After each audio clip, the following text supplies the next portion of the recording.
Hi GA, welcome to Book Week Storytime. It's Mrs. Beebe. Buzz, buzz, buzz. You know it's me then, don't you? It's time to read one of my favourite stories. This one, Giraffes Can't Dance, has all my favourite things. As you can see, animals, especially jungle animals, and dancing. I can't think of anything better. Well, that and design of tech, of course.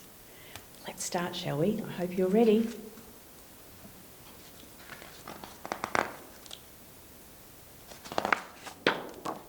Giraffes Can't Dance by Giles Andre. Great illustrations in this book too. Guy Parker Reeves does a fantastic job, and each of these animals looks fantastic. Colours are bright, can't wait. Gerard was a tall giraffe whose neck was long and slim, but his knees were awfully bandy and his legs were rather thin.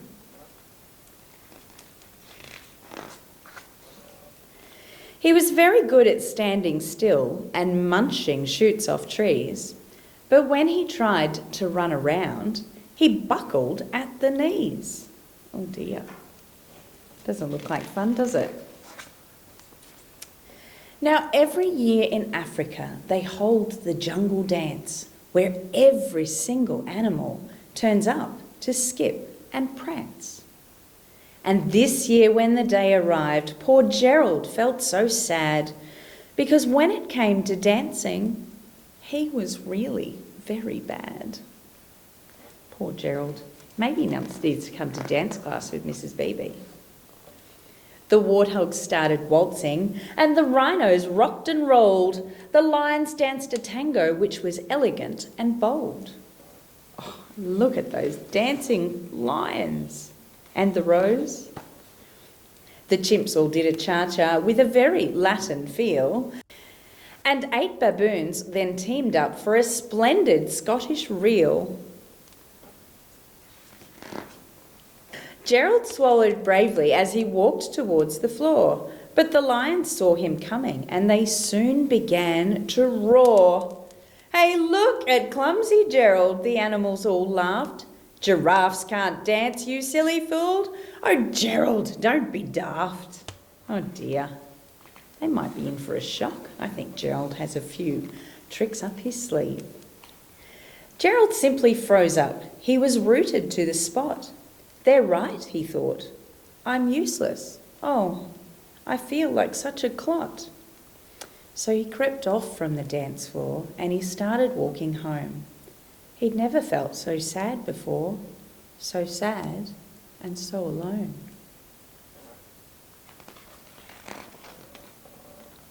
Then he found a little clearing and he looked up at the sky.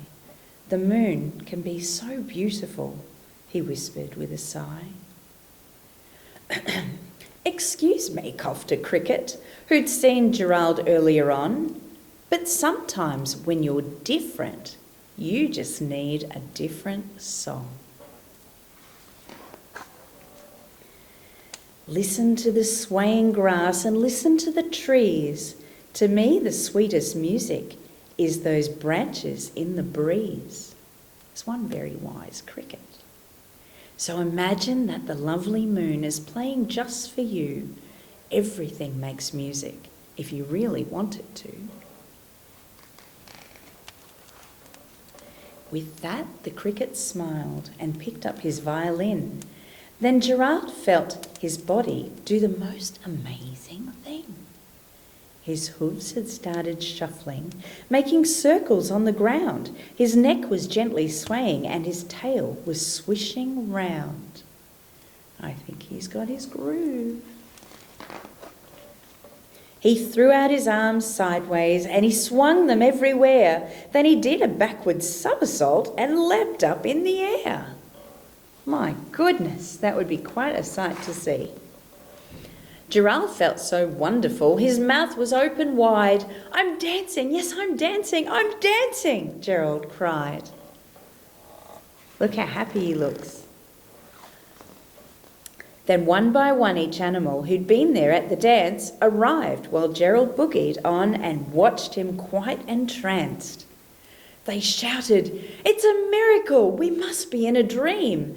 Gerard's the best dancer that we have ever seen!" I like his Saturday Night Fever. How is it you can dance like that? Please, Gerald, tell us how. But Gerald simply twizzled round and finished with a bow.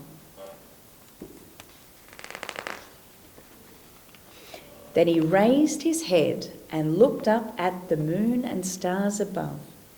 We can all dance, he said, when we find the music that we love. That's our Book Week story tonight. I hope you loved it as much as I did. It's getting cold these winter nights, so make sure you rug up, you've done everything you need to do, and you're ready for bed. Thanks, GA.